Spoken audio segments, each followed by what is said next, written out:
Hello and welcome to Throwdown Thursdays. My name is David and today I'm joined by my good friend and fellow teammate Ashley. Hello. And today we are playing Jamaica, the crew. We've already played this game. Ashley, you won last time. Yeah. So let's see if you can keep it up. Hope so.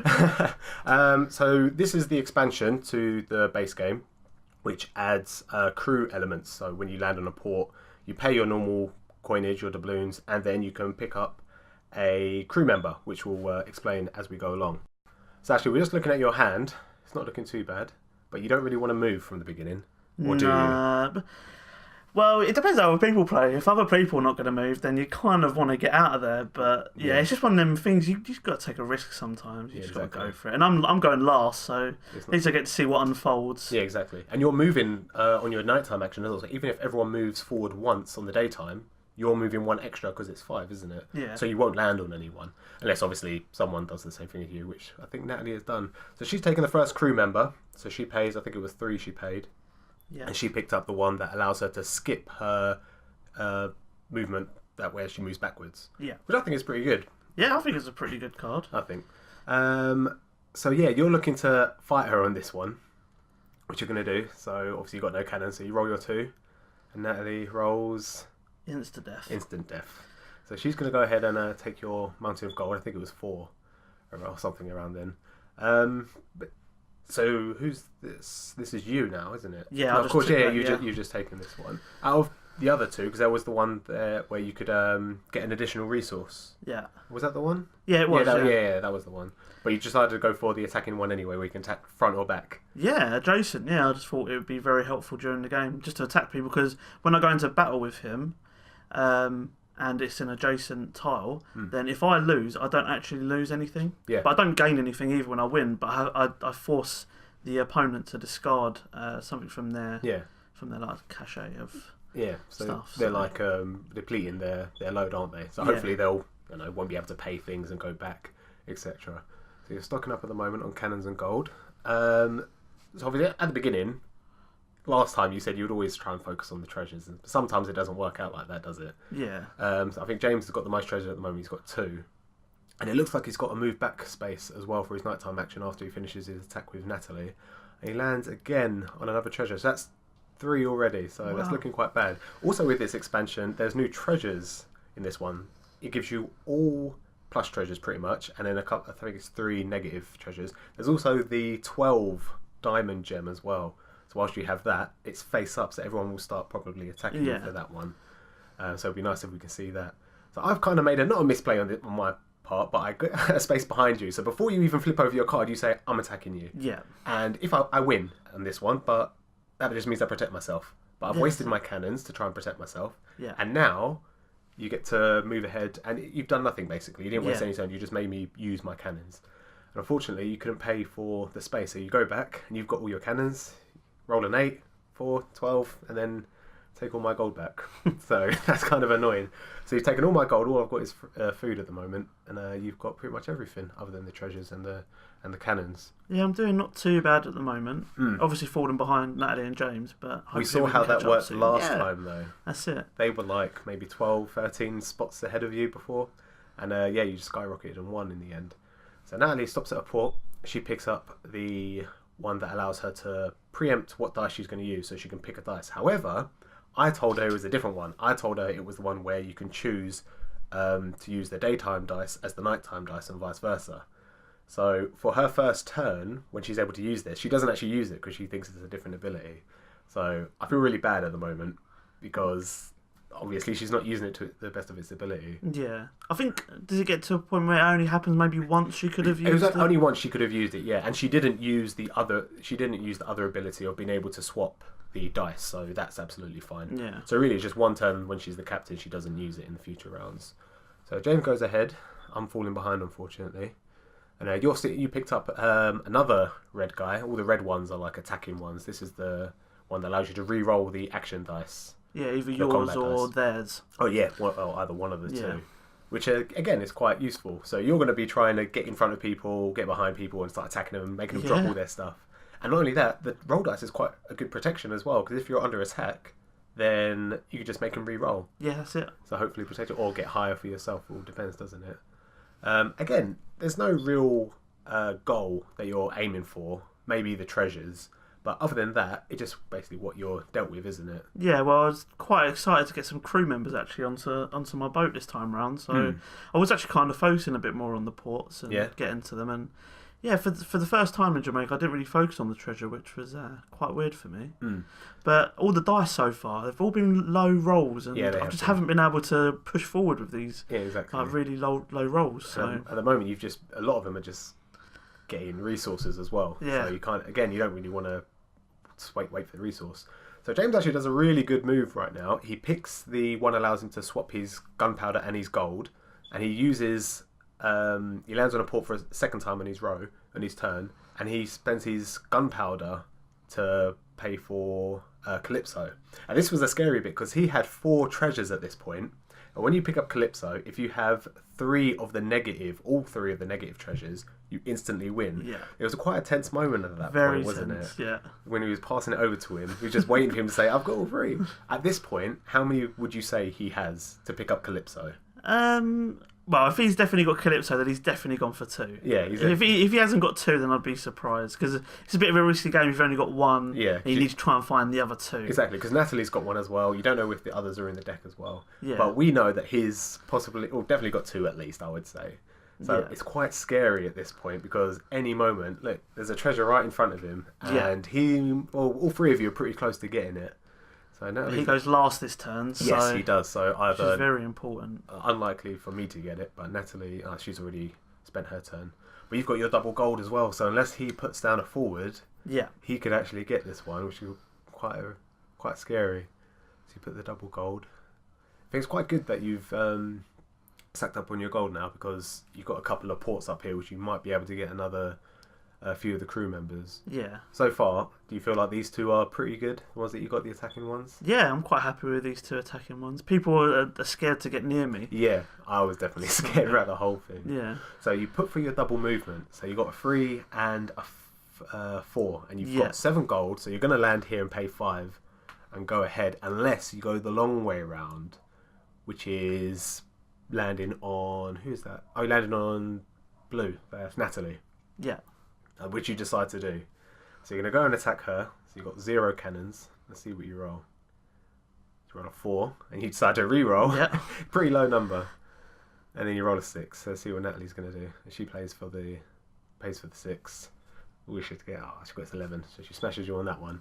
Unfortunately, she takes a lot of your gold, so no more crew members for a while, probably. Yeah, unfortunately. You could have actually attacked James on that turn as well before you moved, but you decided just to go anyway. Completely forgotten. I mentioned it as well. Yeah, you did. And I was going to do it, and I just didn't. I just completely forgot. But you can't pay for the port. You pay your 3 gold. You go back. You pick up the treasure, and you get the -2, which is good and bad. Yeah. Bad, obviously, because it's -2, but it's good because it stops James from getting it. Yeah, and now we fight. And now we fight, which is scary. So he's going to use his character's ability to, instead of using gunpowder, he's going to use gold, which is really good for him. Yeah, definitely. To be able to swap those 2 resources is really, really good. So he uses 6, he rolls, and he only gets a 2, so that's an 8. So hopefully, 6. But you can re-roll. I'll re-roll my own. And a 10. And I beat him. So you beat him on that one. And then you take Calypso. Instantly. No, it weren't instant at the time, to be fair. I was thinking about... one of the treasures. Yeah, one of the treasures, maybe. Because he had 4. Yeah, he has 4. He did, yeah, he does. But in my head, like, if he's definitely got the minus ones, if he's got 2 of them, 2 out of the 4 -2s, I need to go for Calypso. Yeah. There's no other option. Exactly. And so it's a good thing that you had your reroll character, because if you didn't, he possibly would have taken that treasure. Yeah. I can't imagine he wouldn't. He'd risk... If I was James, I would have risked it. Taken the treasure, and that would have been game over. Yeah, it would have been. It still could be game over if he can fight you 2 more times and get both of them. Yeah, that's it, yeah. But it all depends, doesn't it? So you're the captain at the moment, so you roll a nice high number. You've got a nice movement forward, but it's a -2 as well if you want to move back as well. So where does that put you? 2, 4, 6. I'll put you on the treasure, actually, if you go the long way around. Or the short way around is 4. So you're probably going to go for the treasure on this one. Let's see what you get. You get +3, which is pretty nice. It puts you at +2, basically, with your 2 treasures. Unless you're maybe considering trying to fight James to get the other 2 treasures. Well, it would be nice, but now I've pushed on a bit. Yeah, it's getting towards the end, isn't it? It's getting quite scary. Have you noticed, not a lot, other than James, not a lot of people really have doubloons. Normally we keep those, don't we? Yeah, we really do. I mean, that's something I noticed by the end of the game. Just the doubloons. I don't think anyone had any by the end. Well, like you said, people are probably focusing on getting onto the ports to get more characters. Yeah, it's definitely an interesting part of the game, getting the crew members, and you really do want to spend your money on getting them. I picked up one a little earlier. Whenever I attack someone, I instantly win. But if someone attacks me, then obviously I don't. So hopefully, I've now managed to get a few spaces behind you guys. Hopefully I might be able to start pulling it back, but we'll see. James has also got a few he's picked up a few of the treasure tokens, because there's also a character that gives you extra money. The bishop that's up there.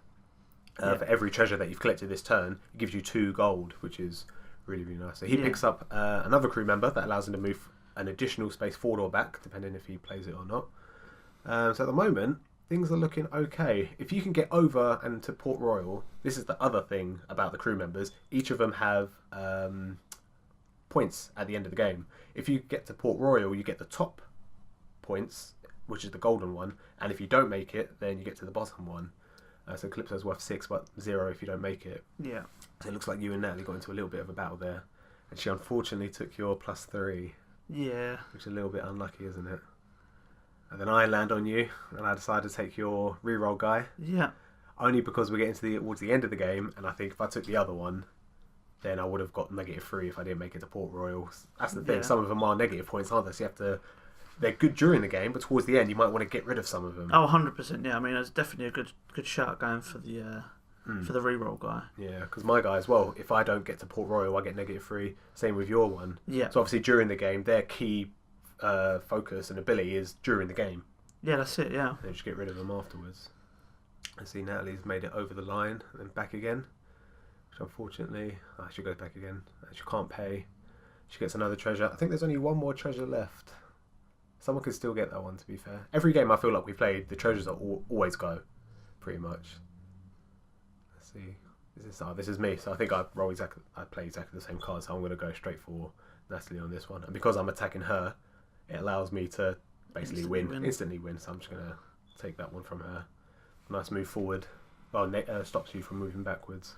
So at the moment, you can see you haven't really got a lot of your move forward cards. No. Which isn't looking good. For the past couple of turns, it's been like that. Yeah, it's very frustrating. You used them all at the beginning. Now we're on the 10th round, so we're drawing into the deck's been shuffled. We're drawing into new cards, but you're not getting what you need, basically. No. So that's not looking great. It would be nice to get a move forward and get some resource, but it's just not. Yeah. The cards are just not coming for me. Yeah, well, look at this one. It's a move back 6, then move forward 1. So you're moving back 1. So you'd never want to do that.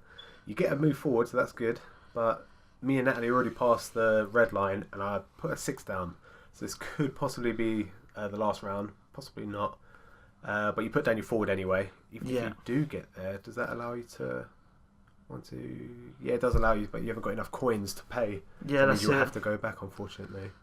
So I've landed on Port Royal, so that's going to end the game anyway. So unfortunately, you do end up on -5 on that one, and you've got the -1 yeah, because of the treasure. And Calypso, because you didn't get Port Royal, she just gives you no points. Yeah, nothing. So that was luckier, I guess. Yeah. But yeah, that's pretty much the end of the game. We'll just have to see who wins. Kind of obvious that you're not possibly going to win. Yeah, this one. Pretty much. I've got -5. I've got no doubloons, so I'm not generating any points whatsoever at this point. No, so it wasn't looking good. Where did you think it fell for you? Do you think the deck itself? I think maybe just the deck. Yeah, I think I was just unfortunate. I had all the go back and go forward ones kind of near the end of the deck. Yeah. All of my go forward quickly cards come right at the beginning, and because they all were quite low rolls, and I don't know why, I just felt like I needed to use them, but I just needed to move forward just so I could keep up with the pack slightly, but it just punished me by the end of the game, and maybe it was a slight misplay by myself. I think I used the double movement one when I attacked James and actually got Calypso from him. Yeah. So I suppose that's a positive there. Kind of stopped him from 100% guaranteed, stop him from winning the game there and then. He definitely would have taken, if he won, he definitely would have taken it from him. But even if I didn't use my double movement there, he would have got to that treasure and he would have taken it, and that would have ended the game if I didn't take that route. So. So really, it was a good thing that. I helped everyone else win. Yeah. Who did I help win actually? All right, so no one got doubloons. As we said, everyone obviously just... Yeah, it's a bit crazy, considering I think the last game you had 10 doubloons and James had 13 doubloons. So no one's got any, which is ridiculous. So I get 15, Natalie also gets 15, and you and James don't get past the red line, so it's -5. I get no treasures. You get -2 because you're your little cursed treasure, and Natalie gets a nice 8. And then on the crew members, you get none because of Calypso. So James gets 13 because he picked up the bishop, so he gets 2 extra coins for each treasure that he's picked up this game. So he got 5 times 2 equals 10. Yeah. Plus the smaller amount on his crew members, and Natalie gets a nice 5, and I get 10 as well. So Natalie ends up winning on 28, and Ashley, unfortunately, you end up last place this time. Yep. With 7. Yep. However, you had a good time. Oh, I think it's definitely up there as one of my favourite games. You think so? I love Jamaica. I just want to be a pirate. All the time, like Luffy. Yeah, all the time. So how do you feel the game changes with this new expansion then? I don't think there's much changes really, because you did have the aspects of it in the original game with some of the treasure cards. They kind of allowed for it anyway. Yeah. But having a more broad spectrum of these effects makes the game very interesting. Yeah. Very interesting. But I think it just makes the game better than it already was. Yeah. I think it just enhances it, doesn't it? Yeah, for sure. But no, yeah, there's some good characters in there. I like the resource one that James got, being able to swap your resources when he paid the port with gunpowder and then fought you with gold. That was interesting. That was really cool. That was good. And there is actually a way to combo them up as well, because there are other resource guys. Yeah, they all say you can mix and match each other. So I'm assuming once you have 2, you can use food for gunpowder or gold or vice versa. So that's really impressive. Do you have a particular favourite one? I think Calypso for me personally. Yeah, I think Calypso is very interesting. I'd love to see someone win with I think it'd be quite disheartening though, being halfway around the board, someone just said, "Yeah, one with Calypso." Oh. So we've actually played this game recently in a 6-player game, and that was manic, wasn't it? Oh, that was nuts. It was that crazy. was nuts. It's like guaranteed battles every time we rolled a die. Especially for the first 2-3 rounds, because everyone's just like trying to move off the same spot, aren't they? Yeah. And you saw even in this game, towards the middle, not so much, maybe 1 or 2, and then towards the end there's a lot more as well. Yeah. But overall, it's a good game. I feel like the expansion enhances the experience and just makes it so much better. Definitely. Well, unlucky. Maybe next time. Maybe next time. Well, that's pretty much it for this video. Hope you guys enjoyed, and we'll see you next time. Goodbye.